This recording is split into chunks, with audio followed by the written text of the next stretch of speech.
Welcome back dear students. आपका स्वागत है डास्क लिब्रो पर। मैं हूं मयंक जैन। तो बेटा जी, आज हम जो लेक्चर में बात करने वाले हैं वो बात करने वाले हैं सॉल्युबिलिटी के दूसरे पार्ट पर। देखो, मैंने सॉल्युबिलिटी के बारे में आपको तीन चीज़ें बताई थी। सॉल्युबिलिटी को अपन पढ़ते हैं 12th क्लास में लिक्विड्स के अंदर, और लिक्विड्स में आप सॉलिड को बोल सकते हो, लिक्विड को बोल सकते हो और गैस को बोल सकते हो। तो बेटा, सॉलिड वाला पार्ट हमने लेक्चर नंबर 5 में कवर कर लिया था, और लिक्विड वाला पार्ट हम राउल्ट के लॉ में कवर करेंगे। राउल्ट के लॉ में हम कवर करेंगे, और गैस वाला पार्ट आज हम इसी लेक्चर में हेनरी के लॉ के थ्रू डिस्कवर करेंगे।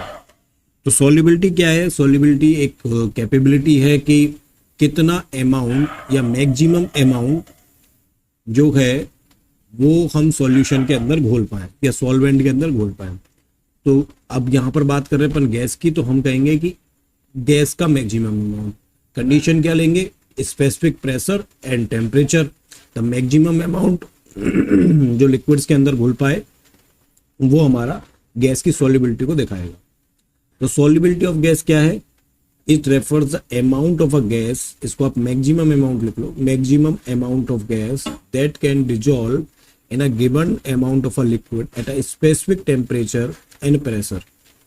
जैसे देखो, आप ये पानी में बुलबुले उठते हुए दिख रहे हैं, तो इसमें क्या है, इस पानी के अंदर ऑक्सीजन डिजॉल्व है, और ऑक्सीजन को जब डिजॉल्व, ऑक्सीजन और CO2 जैसी गैसेस को डिजॉल्व किया जाता है, तो डिजॉल्व होने के बाद में जैसे टेम्परेचर इंक्रीज किया जाता है तो इनके बुलबुले दिखाई देने लग जाते हैं, क्योंकि नेचुरल फिनोमेना के रूप में आप देखते हो। तो सॉल्युबिलिटी की सेम डेफिनेशन है, बस वहां पर हमने सॉलिड का यूज किया था डेफिनेशन के अंदर, अब यहाँ पर हम गैस का यूज कर लेंगे। गैस का यूज करने के साथ साथ कुछ चीजें जो यहाँ इंपॉर्टेंट हो जाती हैं, जैसे वहां जब आप सॉलिड की बात कर रहे थे तो प्रेशर कोई बड़ा रोल प्ले नहीं कर रहा था इन द सॉलिड्स, ठीक है, but in the gas it will play a bigger role.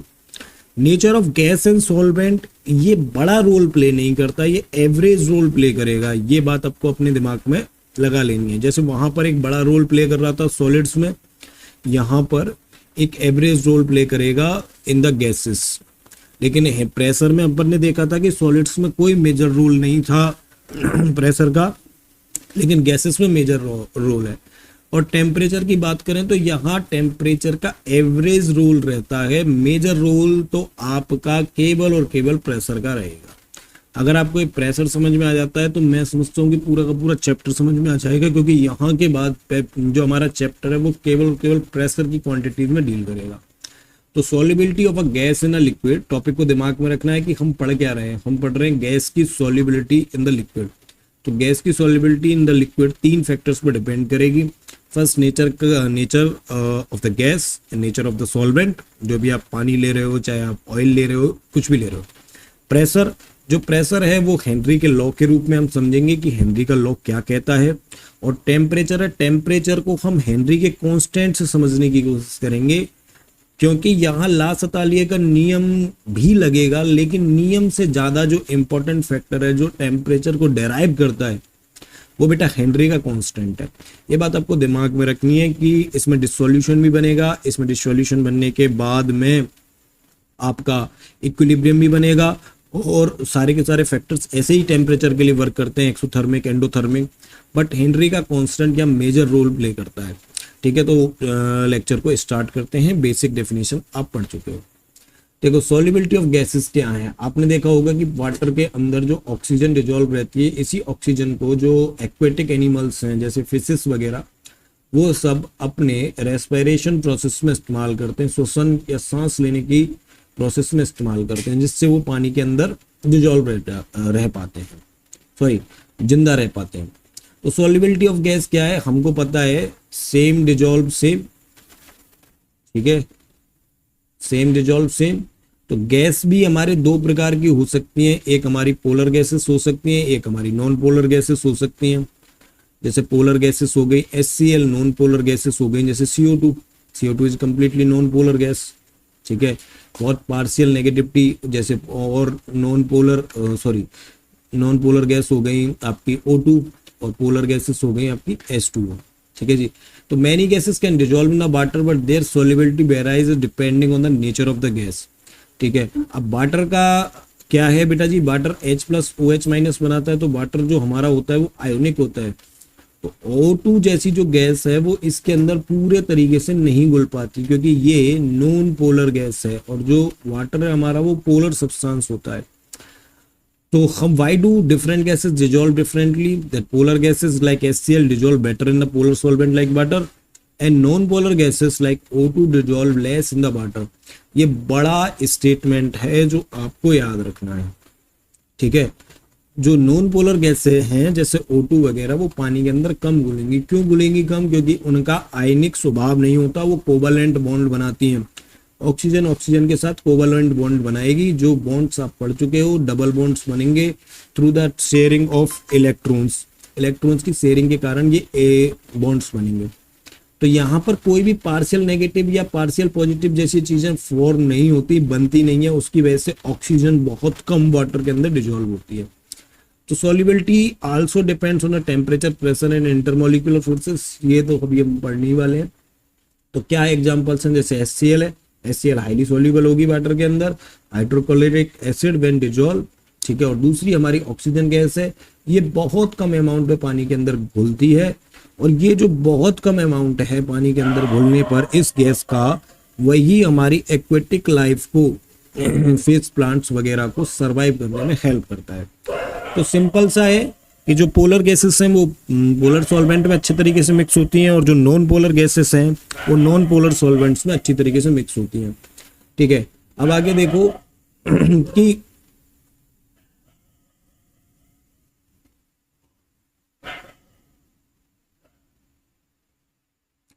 यहां देखो effect of a pressure on the solubility of the gases in liquid, कि क्या इफेक्ट पड़ेगा प्रेशर का सॉल्युबिलिटी के ऊपर।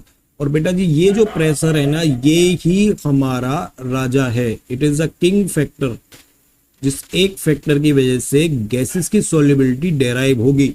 टेम्परेचर इतना बड़ा रोल नहीं प्ले करता, क्योंकि आप ये बात याद रखो, PV इक्वल टू होता है nRT। तो P is directly proportional to temperature. अब हमें पता है प्रेशर बढ़ेगा तो टेम्परेचर भी बढ़ेगा, but pressure has something important inert qualities, inside qualities or specific qualities which varies the solubility of gases in the liquid. ये बात हमें याद रखनी है। अब देखो आपने गैस देख रखी है, इसमें क्या कर रखा है कि ये हमारा लिक्विड है, और लिक्विड क्या है हमारा सॉल्वेंट, और सॉल्वेंट के अंदर हमारे गैस के मॉलिक्यूल्स हैं। हाईली काइनेटिक एनर्जी होती है, तो चारों तरफ घूमते रहते हैं, नाचते रहते हैं ऐसे ऐसे, ठीक है। अब यहाँ पर P1 amount of the pressure है। जैसे ही मैं इसके ऊपर प्रेशर बढ़ाता हूँ तो मैं क्या देखता हूँ कि प्रेशर बढ़ने से गैस के मॉलिक्यूल कंप्रेस होते हैं आपस में, ये पास पास आते हैं, और पास पास आने की वजह से अभी देखो इस वाटर के अंदर या फिर इस लिक्विड के अंदर बहुत कम गैस प्रेजेंट थी, लेकिन जैसे ही मैंने प्रेशर बढ़ाया इसके अंदर प्रेजेंस ऑफ गैस बढ़ गई है। ऐसा क्यों होता है? गैस आर कंप्रेसिबल, आप इनको कंप्रेस कर सकते हो। कंप्रेस को हिंदी में बोलते हैं संपीड़न। व्हेन द प्रेशर इंक्रीज, जैसे आप प्रेशर बढ़ाओगे, जो ज्यादा पार्टिकल्स हैं वो लिक्विड के अंदर घुलना स्टार्ट हो जाएंगे। इससे क्या होगा? Rate of gas molecule entering the solution, और जो मॉलिक्यूल्स गैस के लिक्विड के अंदर जा रहे हैं, लिक्विड में जाने की उनकी क्षमता बढ़ जाएगी। और इसी के साथ क्या होगा? एक डायनेमिक इक्विलिब्रियम बनेगा, जिससे ज्यादा से ज्यादा गैस इसके अंदर घुलती चली जाएगी। तो इफेक्ट ऑफ प्रेशर में आप देखते हो कि जैसे ही गैस का मॉलिक्यूल वाटर के अंदर जाएगा या लिक्विड के अंदर जाएगा, और लिक्विड का मॉलिक्यूल जैसे ही गैस के अंदर जाएगा, तो इन दोनों के बीच में यहाँ एक इक्विलिब्रियम बनेगा। और इस इक्विलिब्रियम को हमें पता है कि हम बोलते हैं डायनेमिक इक्विलिब्रियम। क्या बोलते हैं? Dynamic equilibrium. डायनेमिक इक्विलिब्रियम क्या है? अभी अपन पढ़ चुके हैं, एक डिसोल्यूशन और एसोसिएशन या क्रिस्टलाइजेशन। अब यहाँ क्रिस्टल तो बनेंगे नहीं, तो अपन क्रिस्टलाइजेशन वर्ड तो इस्तेमाल नहीं कर सकते, अपन एसोसिएशन वर्ड इस्तेमाल कर सकते हैं। कि एक प्रोसेस तो ये होगी कि जो गैस का मॉलिक्यूल है वो जाकर के टूटेगा, और दूसरी मॉलिक्यूल, डिसोल्यूशन का मतलब क्या हुआ? टूटना। दूसरी प्रोसेस ये होगी कि वो जाकर के बॉन्ड फॉर्म करेगा, बनाएगा। तो जब इन दोनों के बीच में क्या होगा? इन दोनों की रेट सेम होंगी, तो क्या बनेगा, एक डायनेमिक इक्विलिब्रियम बनेगा। अब इसको प्रेशर के थ्रू कैसे समझने, इसको प्रेशर से थ्रू समझने का सिंपल सा तरीका है कि जो गैस लिक्विड के ऊपर है और जो गैस लिक्विड में खुल चुकी है, यानी कि ये हमारा लिक्विड और कुछ पार्टिकल्स जो लिक्विड के ऊपर है, कुछ पार्टिकल्स जो इस लिक्विड के नीचे हैं, किसके, गैस के, ठीक है। इन दोनों के बीच में एक इक्विलिब्रियम का शिफ्ट हो जाना, यानी कि यहाँ का पार्टिकल यहाँ आया और यहाँ का पार्टिकल यहाँ गया, और इन दोनों के बीच में सॉरी जो एक इक्विलिब्रियम शिफ्ट हुआ, उसी को हम यहाँ डायनेमिक इक्विलिब्रियम कहेंगे। एट हाई प्रेशर, जब प्रेशर ज्यादा होगा तो जो अबव वाले लिक्विड्स होंगे वो क्या होंगे, नीचे की तरफ जाएंगे, और जब लो प्रेशर होगा तो नीचे वाले जो गैस के पार्टिकल्स होंगे वो ऊपर की तरफ जाएंगे।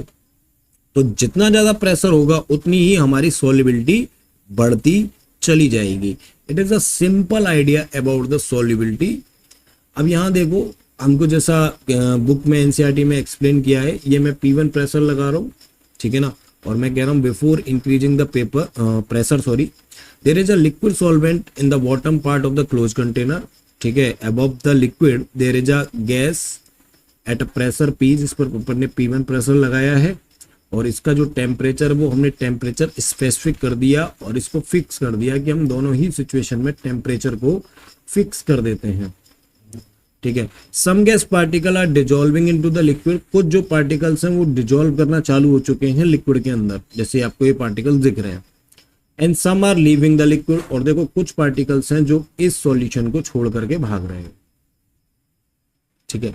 The system is at dynamic equilibrium, यहाँ पर सिस्टम क्या है, एक डायनेमिक इक्विलिब्रियम में है, जहाँ rate of gas entering the liquid and the rate of gas escaping the liquid are the same, ठीक है। डायनेमिक इक्विलिब्रियम कब बना, जब कुछ पार्टिकल जो गैस के हैं वो सॉल्यूशन को छोड़ करके भाग रहे हैं, और कुछ पार्टिकल ऑफ गैस के जो हैं वो सॉल्यूशन के अंदर एंटर हो रहे हैं, लिक्विड के अंदर एंटर हो रहे हैं।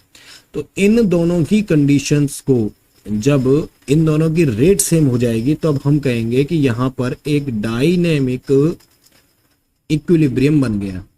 अब हम क्या कर रहे हैं, अब हम कर रहे हैं कि हम प्रेशर को इंक्रीज कर रहे हैं, और हमने क्या किया, सिचुएशन 1 से P1 प्लस सम P2 प्रेशर को इंक्रीज कर दिया है, और जो हमारा टेम्परेचर था उस यूनिट को अभी भी हमने सेम रखा है।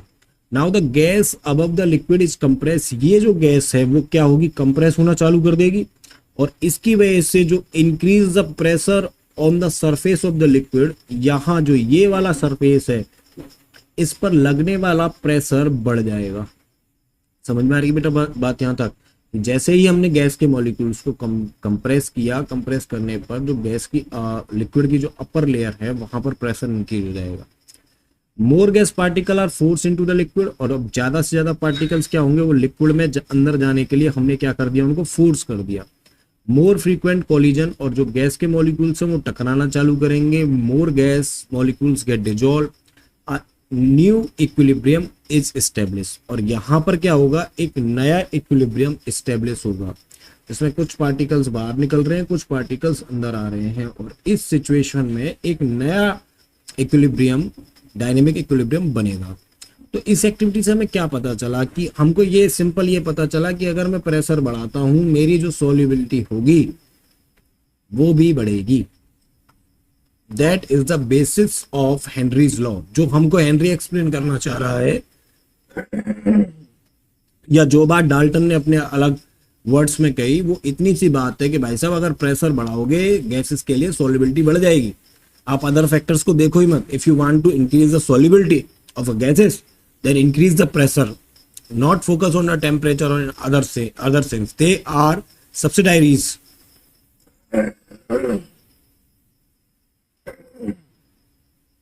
हमें उनकी जरूरत है, लेकिन but not at the big amount.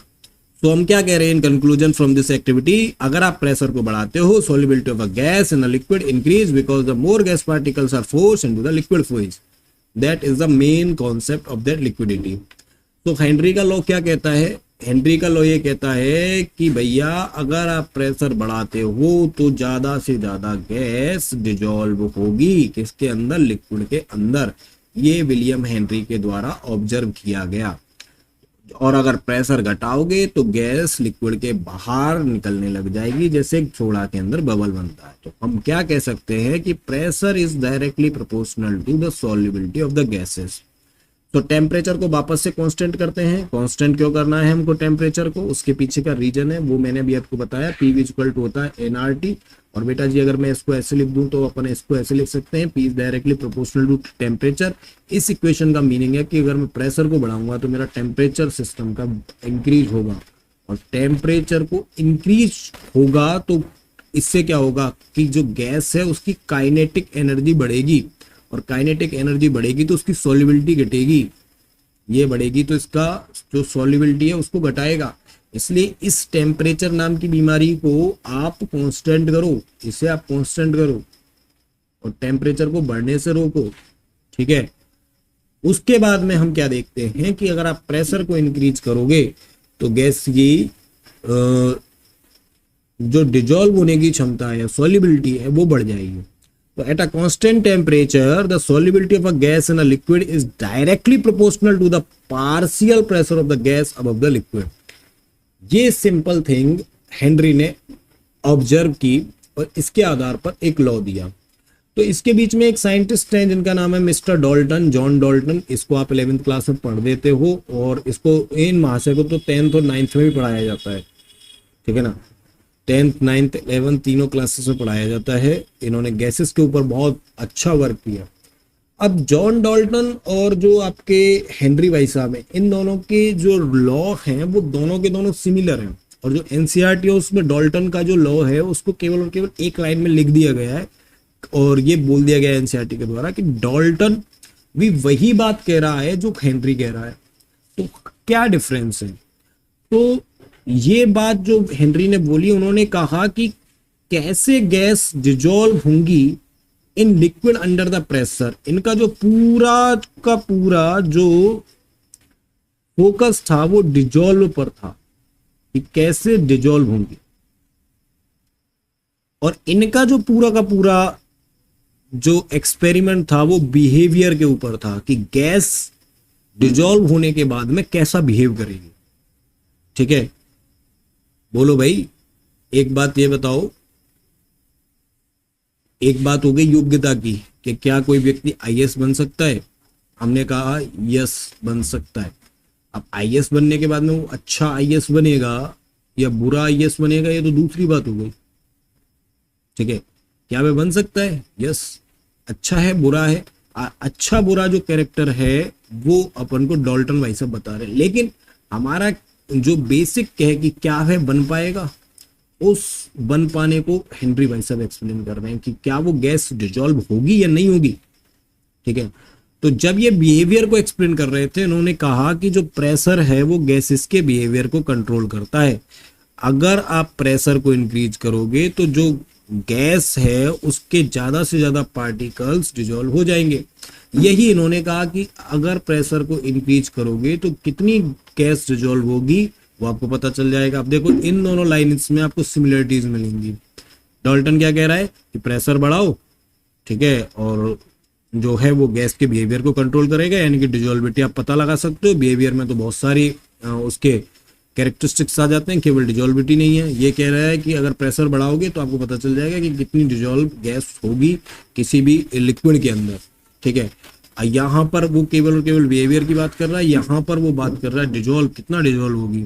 तो प्रेशर जितना ज्यादा बढ़ाओगे उतने ज्यादा मॉलिक्यूल्स आपके डिजॉल्व होंगे। यहाँ पर भी ये सेम बात कह रहा है कि जितनी ज्यादा गैस डिजॉल्व होगी जितना ज्यादा उसका प्रेशर होगा। आप प्रेशर बढ़ाते जाओ सिस्टम के अंदर और आपको पता चल जाएगा कि कितनी गैस डिजॉल्व होगी। तो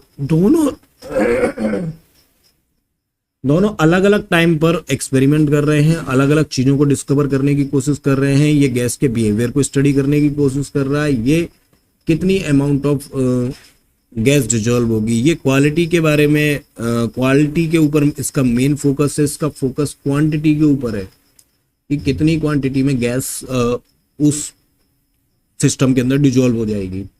और दोनों के दोनों प्रेशर को कॉमनली फाउंड करते हैं in the case of gases. यहाँ प्रेशर एक इंपॉर्टेंट फैक्टर निकल कर आता है दोनों के एक्सपेरिमेंट से, ठीक है, और दोनों के दोनों ही एक ही कंक्लूजन पर पहुंचते हैं। लेकिन जो पते की बात थी वो हमको हेनरी ने बताई, इसलिए हमने इसको लॉ ऑफ हेनरी से ही डिनोट किया। और हमने कहा कि जो डाल्टन है वो भी इसी डायरेक्शन में वर्क कर रहा था जिस डायरेक्शन में हमारे हेनरी भाई साहब वर्क कर रहे थे। तो Dalton's contributions led the foundation for understanding how each gas behaves independently in a mixture, कि कैसे एक मिक्सचर के अंदर गैस इंडिपेंडेंटली बिहेव करती है। अब इस बात का क्या मतलब हुआ, देखो ये मैं दूसरा पेन ले लेता हूँ, 1 सेकेंड। ये मेरे पास एक डिब्बा है और ये मेरा पास पानी है और पानी के अंदर गैस है। तो गैस के पास तो काइनेटिक एनर्जी है, तो गैस क्या करेगी, जिगजैग मोशन शो करेगी, और जिगजैग मोशन शो करने के बाद में गैस क्या करेगी, इस वाटर से वेपर के रूप में बाहर आने की कोशिश करेगी, ठीक है। तो ये किस प्रकार से बिहेव करेगी, इसका बिहेवियर क्या है इंडिपेंडेंटली। अब आप कह रहे हो मिक्सचर की बात कर लो साहब, मैंने यहाँ नाइट्रोजन ले ली, ऑक्सीजन ले ली, हीलियम ले ली और इन सबको पानी में घोल दिया। अब तीनों की तीनों गैस सेम तरीके से बिहेव नहीं करेंगी, तीनों की काइनेटिक स्पीड सेम नहीं होगी, तीनों का मॉलिक्यूलर इंटरेक्शन सेम नहीं होंगे। बहुत सारी जो प्रॉपर्टीज होंगी वो इन तीनों गैसेस के लिए बदल जाएंगी, इनका आरएमएस बदल जाएगा, बहुत सारी चीजें इनकी चेंज हो जाएंगी। तो इंडिपेंडेंट मिक्सचर में किस प्रकार से गैस बिहेव करेंगी ये भाई साहब हमको डाल्टन भाई साहब बताते हैं, जिस प्रिंसिपल के कारण जो हेनरी का स्टेटमेंट है वो कंप्लीट होता है। तो हेनरी भाई साहब का स्टेटमेंट क्या है, हेनरी भाई साहब का स्टेटमेंट है कि जो पार्शियल प्रेशर होगा किसका, गैस का, किसका, गैस का, in a vapour phase P is proportional to the mole fraction of the gas. अब पहली बात तो ये पार्शियल प्रेशर क्या है, दूसरी बात ये वेपर फेज क्या है, इन दोनों चीजों को समझो। देखो भाई साहब, ये हमारे जल देवता, ठीक है ना, और इस जल देवता के अंदर मैं इस गैस को डिजोल्व करना चाहता हूं, लेट्स से CO2, ठीक है जी। अब जैसे ही मैं प्रेशर बढ़ाऊंगा तो ये जो मॉलिक्यूल है वो जाएगा अंदर, अंदर जाएगा, और अंदर जाने पर इसके अंदर डिजोल्व होगा। तो पहली बात तो ये वाला मॉलिक्यूल क्या करेगा, कुछ देर बाद वापस आने की कोशिश करेगा और इस तरीके से डिसोल्यूशन और एसोसिएशन का प्रोसेस होगा जिससे हमको यहां पर डायनेमिक इक्विलिब्रियम बनेगा। ये बात तो मैंने आपको एक्सप्लेन की थी कि what is the dynamic equilibrium and how it works, ठीक है। एक डिसोल्यूशन होगा, एक एसोसिएशन होगा। तो बेटा ये जो मॉलिक्यूल है ये कौन सी फेज में है, ये फेज है वेपर का। किसका फेज है, वेपर का। और इस फेज में जो मॉलिक्यूल प्रेशर लगा रहा है, प्रेशर लगा रहा है, ठीक है, उस प्रेशर को हम पार्शियल प्रेशर कहेंगे। क्यों, क्योंकि एक सिंगल मॉलिक्यूल गैस के लिक्विड के ऊपर प्रेशर लगा रहा है। अब ये सारे के सारे मॉलिक्यूल्स प्रेशर लगा रहे हैं, उसको अपन पी कह देंगे। इसलिए तो हेनरी जो डाल्टन है उसका सबसे बड़ा काम क्या है कि प्रेशर को आप ऐड कर सकते हो, P1 P2 P3 P4 P5 कि सारे मॉलिक्यूल्स का प्रेशर आप जोड़ सकते हो और आप बता सकते हो कि टोटल प्रेशर कितना होगा। तो हम कह रहे हैं कि ये जो मॉलिक्यूल वेपर फेज में गया है लिक्विड से, इसके द्वारा लगाया गया प्रेशर और इस गैस के जितने भी मॉलिक्यूल इस इक्विलिब्रियम के अंदर पार्टिसिपेट कर रहे हैं इन a vapour phase dynamic equilibrium में, उनके द्वारा लगाया गया पार्शियल प्रेशर इज प्रोपोर्शनल, ये प्रोपोर्शनल होगा किसके, मोल fraction of a gas in the solution, कि जितनी गैस इस सॉल्यूशन के अंदर डिजॉल्व हुई है। यानी कि यहां पर जितना ज्यादा पार्शियल प्रेशर बढ़ता चला जाएगा, ये गैस के मॉलिक्यूल्स वेपर फेज से जितना ज्यादा प्रेशर इस गैस के ऊपर लगाते चले जाएंगे, उतनी ही ज्यादा गैस हमारी सिस्टम के अंदर डिजॉल्व होती चली जाएगी। ये हेनरी भाई साहब ने कहा कि प्रेशर लगाओ, गैस को डिजोल्व कर लो, और इसने जो चीज यूज की वो यूज की मोल फ्रैक्शन। क्योंकि मोल फ्रैक्शन से आप सॉल्युबिलिटी को इजीली डिफाइन कर सकते हो। तो जब आप हम प्रोपोर्शनल का साइन हटाएंगे तो अपन लिख देंगे P इक्वल टू के एच एक्स, और जो यहाँ पर के एच है वो हेनरी का कांस्टेंट है। तो हम क्या कह सकते हैं एक सिंपल स्टेटमेंट में, as the partial pressure of the gas increase more gas dissolve into the liquid, कि जितना ज्यादा पार्शियल प्रेशर हम लगाएंगे उतनी ही हमारी गैस लिक्विड के अंदर डिसॉल्व होगी। तो जब अपन इसके बीच में ग्राफ बनाने की कोशिश करते हैं तो हम जानते हैं y इक्वल टू होता है एम एक्स प्लस सी, ठीक है। c तो हमारा कांस्टेंट हो गया, तो इसकी वैल्यू तो हो गई 0, तो m इक्वल टू क्या हो गया x, ठीक है। ये अपनी y डायरेक्शन हो गई, ये हमारी x डायरेक्शन हो गई। तो y डायरेक्शन में अपन ने क्या ले लिया है, मोल फ्रैक्शन, क्या ले लिया है, मोल फ्रैक्शन, और x डायरेक्शन में अपन ने ले लिया प्रेशर। यहां से प्रेशर, तो बेटा जो m है ना वो टेन थीटा को रिप्रेजेंट करता है, और ये टेन थीटा होती है हमारी स्लोप, हिंदी में बोल देते हैं ढाल। मैथमेटिक्स वाले हैं उनको समझ में आ जाएगा, ये तो बायोलॉजी वाले थोड़ा सा स्किप करना है इसको, कि ज्यादा दिमाग मत लगाना, आपको बस केवल इतना याद रखना है कि भैया देखो जो यहाँ जब आप P इक्वल टू के एच एक्स, अगर आप x और p के बीच में ग्राफ खींच रहे हो तो हमको एक सीधी सरल रेखा मिलेगी, एक लीनियर लाइन मिलेगी, और जो एक लीनियर लाइन है वो के एच को डिनोट करेगी, that is the Henrys constant. ये क्या है, हेनरी का एक कांस्टेंट है, दैट्स इट, ठीक है। ये ग्राफिकल रिप्रेजेंट हुआ।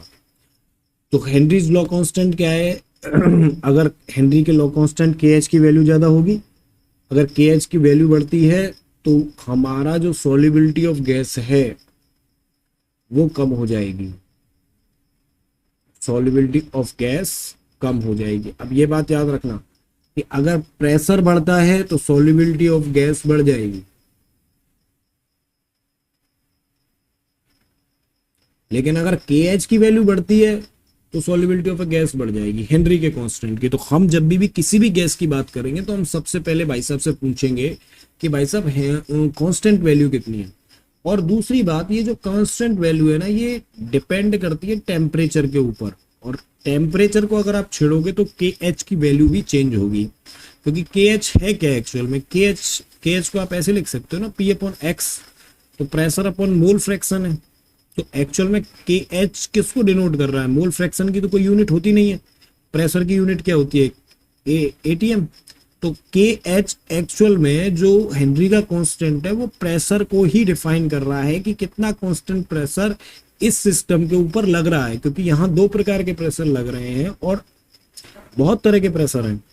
देखो बहुत तरह के प्रेशर कैसे कैसे हैं, अरे ये जो एटमॉस्फेयर है वो भी तो प्रेशर लगा रहा होगा, इसकी जो फ्लेम है वो भी तो प्रेशर लगा रही होगी, ठीक है। गैसेस के मॉलिक्यूल्स आपस में भी तो प्रेशर लगा रहे होंगे। तो there is a number of factors which are governing. तो के एच उन सारे के सारे प्रेशर्स को डिनोट करता है, और ये डिपेंड करेगा टेम्परेचर के ऊपर। तो it depends on the nature of the gas in the temperature, usually K bar in atm, आप एटीएम में लिख लो। Higher the value of the K H lower the solubility of a gas at a given pressure. K H अगर increase हुआ with the temperature meaning the decrease with the rising the temperature. तो K H को समझते हैं। देखो यहाँ कुछ important data है, और डाटा आपकी, अब देखो यहाँ के एच की वैल्यू है 1.7, ठीक है, यानी कि जैसे जैसे के एच की वैल्यू कम होती चली जाएगी वैसे वैसे गैस की सॉल्युबिलिटी बढ़ती चली जाएगी। ये हमारे पास यहाँ तक देखो, ठीक है, हीलियम तक। और इन तीनों को कंपेयर करो, ये तीनों कंपेयर करना ज्यादा बेहतर है, क्योंकि इन टेम्परेचर को हमने क्या कर दिया, कांस्टेंट कर दिया। तो अगर आपसे कोई पूछे कि ऑक्सीजन, नाइट्रोजन और हीलियम 293 अगर टेम्परेचर को कांस्टेंट कर दें तो कौन सी गैस ज्यादा डिसॉल्व होगी, तो आप कहोगे O2, N2 देन हीलियम, ठीक है ना। बात क्लियर है बेटा जी, ठीक है जी। क्यों, क्योंकि K H value for that oxygen is larger than that K H value of that helium, ठीक है। आगे चलें, आगे देखो, aquatic species are more comfortable in cold waters rather than in the warm water. कि जो एक्वेटिक स्पीसीज है यानी कि जो फिश वगैरह हैं वो कोल्ड वाटर के अंदर क्यों रहना पसंद करती हैं, कोल्ड वाटर के अंदर वो इसलिए रहना पसंद करती हैं क्योंकि वहां पर pressure of oxygen is high, pressure of oxygen is high, और pressure of oxygen is high, that's mean the solubility will increase, solubility of oxygen is increase. इसलिए याद रखना कि जितना ज्यादा ठंडा पानी होगा उतना ही ज्यादा ऑक्सीजन अमाउंट उसके अंदर होगा, O2 इज मैक्सिमम, ठीक है ना। ये हमको कौन बता रहा है, KH भाई साहब बता रहे हैं। अब यहाँ देखो दो ही हमको गैसेस चाहिए फॉर द रेस्पिरेशन, एक नाइट्रोजन चाहिए एक ऑक्सीजन चाहिए। यहाँ देखो जैसे ही मैं यहाँ नाइट्रोजन का टेम्परेचर इंक्रीज करता हूँ KH की वैल्यू बढ़ जाती है, टेम्परेचर इंक्रीज किया KH की वैल्यू बढ़ी, KH की वैल्यू बढ़ी तो हमारी सॉल्युबिलिटी गिरी, ठीक है। ऐसे ही ऑक्सीजन का टेम्परेचर अगर मैं इंक्रीज करता हूँ तो KH की वैल्यू फिर से बढ़ जाती है, टेम्परेचर बढ़ा KH की वैल्यूज बढ़ी, KH की वैल्यूज बढ़ने पर सॉल्युबिलिटी बढ़ गई। तो अब जो टेम्परेचर बढ़ने के साथ साथ जो एक्वेटिक एनिमल्स होंगे उनको रेस्पिरेशन प्रोसेस के लिए ऑक्सीजन या नाइट्रोजन नहीं मिल पाएगी, that's why they will not survive. इसलिए जो एक्वेटिक एनिमल्स हैं वो तो शिफ्ट हो जाते हैं, लेकिन एक्वेटिक प्लांट्स हैं वो शिफ्ट नहीं हो पाते। तो बहुत सारे एक्वेटिक प्लांट्स ऐसे भी हैं जो शिफ्ट हो जाते हैं। तो ये क्या करते हैं, अपना बाउंड्रीज या टेरिटरीज को चेंज कर देते हैं और हॉट वाटर की जगह कोल्ड वाटर में जाकर के रहना पसंद करते हैं। तो higher the value of the KH the lower the solubility of the gas at the given pressure, it is true, it is true, ठीक है। आगे देखो एप्लीकेशंस क्या है हेनरीज के लॉ की, सिंपल एप्लीकेशंस है। सबने कोका कोला पिया है या कोल्ड ड्रिंक्स पिए या फिर सोडा वाटर पिया है, सोडा वाटर में इन सब में CO2 को डिजोल्व किया जाता है एट अ हाई प्रेशर, ठीक है। तो अब हमको पता है कि जो हमारा टेम्परेचर है वो हमारे KH के डायरेक्टली प्रोपोर्शनल होता है, और KH जितना ज़्यादा कम होगा उतना ही हमारा सॉल्यूशन में सॉल्युबिलिटी बढ़ेगी। तो आप इसको ऐसे भी लिख सकते हो, solubility is directly proportional to pressure, is indirectly proportional to inversely proportional to KH, inversely proportional to temperature, ठीक है। तो टेम्परेचर बढ़ने पर KH बढ़ता है, इसलिए हम इनको क्या रखते हैं, कोल्ड करके रखते हैं, ठंडा करके रखते हैं। और जैसे ही बोतल को ओपन किया जाता है तो उसमें से प्रेशर कम होता है, टेम्परेचर बढ़ता है, टेम्परेचर बढ़ेगा प्रेशर कम होगा, दोनों चीजें एक साथ होती हैं तो सॉल्युबिलिटी ऑफ CO2 कम हो जाती है, इसलिए गैस फटाक से बाहर निकलती है और एक बजिंग साउंड देती है, फिश साउंड देती है, ठीक है। इसके बाद में दो इंपॉर्टेंट है, एक स्कूबा ड्राइवर्स है। स्कूबा डाइविंग अगर आपने की है तो कभी, स्कूबा डाइविंग में वो आपको फुट नोट सिखाते हैं, हैंड नोट सिखाते हैं कि कैसे कैसे बोलना है, और इतना गहरा नहीं करवाते। गोवा वगैरह में आप चले जाओ, आपका गोवा है, आपका लक्षद्वीप है, और आपका अंडमान निकोबार, सबसे बढ़िया इस समय जो डेस्टिनेशन है ना वो अंडमान है, अंडमान निकोबार। यहाँ पर स्कूबा डाइविंग कराते हैं, ज़्यादा गहरा पानी नहीं होता, वो 30 फीट 25 फीट गहरे पानी में ले जाते हैं, इससे ज़्यादा गहरे पानी में नहीं ले जाते, क्योंकि आप लेकिन जो प्रोफेशनल स्कूबा ड्राइवर्स है तो उनको एक बीमारी होने के चांसेस होते हैं जिसको बोलते हैं डीकम्प्रेशन सिकनेस, और इसका दूसरा नाम है बेंड्स। इसमें हालत ऐसी हो जाती है और अगर ज़्यादा बुरी हालत हो तो व्यक्ति मर भी सकता है। देखो इसकी पूरी की पूरी जो नर्व्स हैं वो नीली पड़ चुकी हैं, इसकी पूरी की पूरी नर्व्स नीली पड़ चुकी हैं। होता क्यों है कि जो गैसेस हैं N2O2 dissolve more in the blood, जैसे आप नीचे जाओगे और अंडर वाटर में जाकर के ब्रीथ करोगे तो वहां पर प्रेशर ज़्यादा है, प्रेशर ज़्यादा होने की वजह से अब आप जैसे नीचे गए प्रेशर ज़्यादा है, और प्रेशर ज़्यादा होने की वजह से सॉल्युबिलिटी ज़्यादा हो जाएगी, सॉल्युबिलिटी भी ज़्यादा हो जाएगी क्योंकि प्रेशर ज़्यादा है जैसे जैसे आप नीचे जाते जाओगे, ठीक है। अब क्या करोगे, आप जैसे ही आगे स्कूबा डाइविंग करके और आप सरफेस पर आ गए तो सरफेस पे क्या होगा, प्रेशर कम हो जाएगा, सॉल्युबिलिटी भी कम हो जाएगी। When the divers rise quickly, pressure drops suddenly and N2 gas forms a bubble in the blood। तो ये जो आपका ब्लड है इसके अंदर वेन्स के अंदर नाइट्रोजन के बबल्स बन जाते हैं, और ये जो बबल्स हैं ये कैपिलरीज को ब्लॉक कर देते हैं जिससे बैंड्स बन जाते हैं like this, these are the bands, ठीक है। और ये बहुत पेनफुल कंडीशंस होते हैं, निकलते नहीं हैं। तो स्कूबा टैंक्स में जो है उस हीलियम गैस को इस्तेमाल किया जाता है, क्योंकि हीलियम की जो के एच वैल्यू है वो ऑक्सीजन और नाइट्रोजन से बहुत ज्यादा होती है। अभी अपन ने देखा था ना, हीलियम की कितनी है 144.97 और ऑक्सीजन की कितनी है 34.86। तो इसका मतलब इसकी जो हीलियम है इसकी सॉल्युबिलिटी बहुत कम है, ठीक है, और इसलिए अपन हीलियम को मिक्स कर रहे हैं। और helium is a less solution and the less toxic than nitrogen. तो जैसे ये बाहर आते हैं तो ये बैंड्स नहीं बनते। तो अगर आपसे कोई पूछे कि भाई क्यों यूज कर रहे हो, हम कहेंगे कि हम हीलियम की वजह से यूज कर रहे हैं, क्योंकि हीलियम 144 पॉइंट है। और बैंड्स क्या होता है, तो बैंड आप बोल दो कि भैया it is a medical condition. Medical condition ये होती है कि इसके अंदर जो कैपिलरीज होती हैं उसमें नाइट्रोजन के बबल्स बन जाते हैं और अदर गैसेस के बबल्स बन जाते हैं। That's why this situations arise.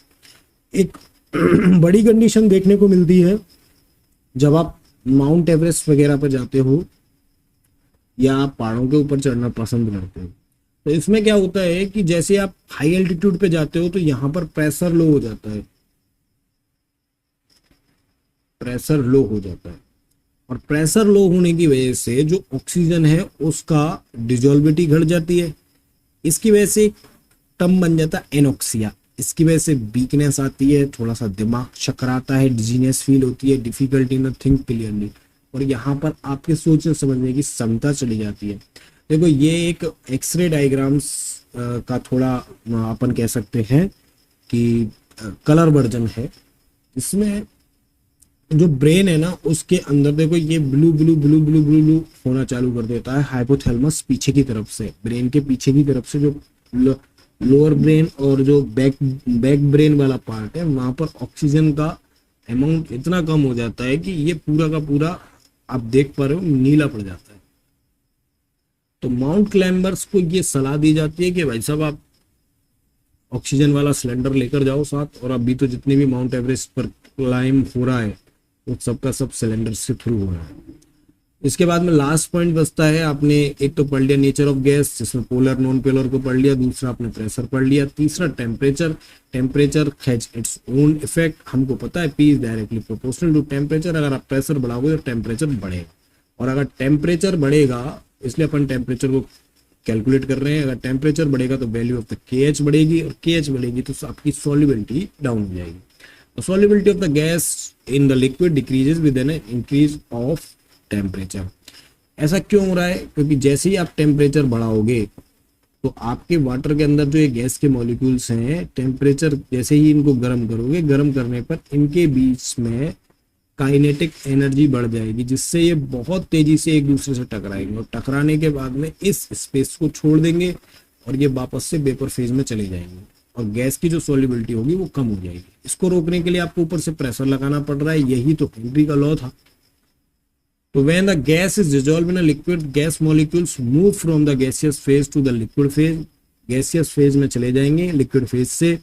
This is similar to condensation. Condensation की तरह होता है, which is an exothermic process, जिसमें हीट रिलीज होगी। कैसा प्रोसेस है ये? एक्सोथर्मिक प्रोसेस है। टेम्परेचर बढ़ाओगे तो गैस बहुत तेजी से निकलेगी। और हमारे जो लेस्टेलिये के प्रिंसिपल है वो ये कहता है कि अगर हीट रिलीज होगी तो आपका सिस्टम खराब ना हो, या फिर सिस्टम के बीच में इक्विलिब्रियम बना रहे, तो सिस्टम हमारा उस डायरेक्शन में शिफ्ट हो जाएगा जहां पर इस सिस्टम को कोई अपोज ना करे, ठीक है, यानी कि उल्टी तरफ शिफ्ट हो जाएगा। और उल्टी तरफ शिफ्ट होने का सिंपल सा मीनिंग है कि जो हमारा सिस्टम है वहां से गैस बाहर निकल जाएगी, इस लिक्विड से गैस बाहर निकल जाएगी। If the temperature increase, the system rise to remove the heat by the shifting the equilibrium backward and gas leaves the solution, और solubility of the gas decrease। Temperature बढ़ाने पर solubility of gas डिक्रीज हो जाएगी। हमने पढ़ा था gas का एक इक्विलिब्रियम होता है, gas above the solution, a gas dissolve in the liquid।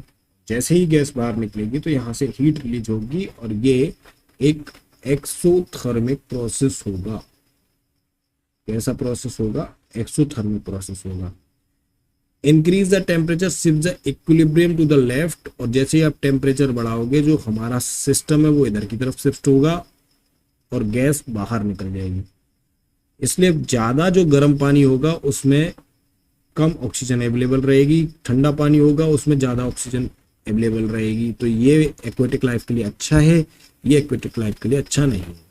Temperature बढ़ाओगे solubility घटेगी, टेम्परेचर कम करोगे तो सॉल्युबिलिटी बढ़ेगी। ठीक है, अगर आपको लेक्चर्स पसंद आ रहे हैं आरएम सीरीज के तो इसको लाइक शेयर सब्सक्राइब मारो यार।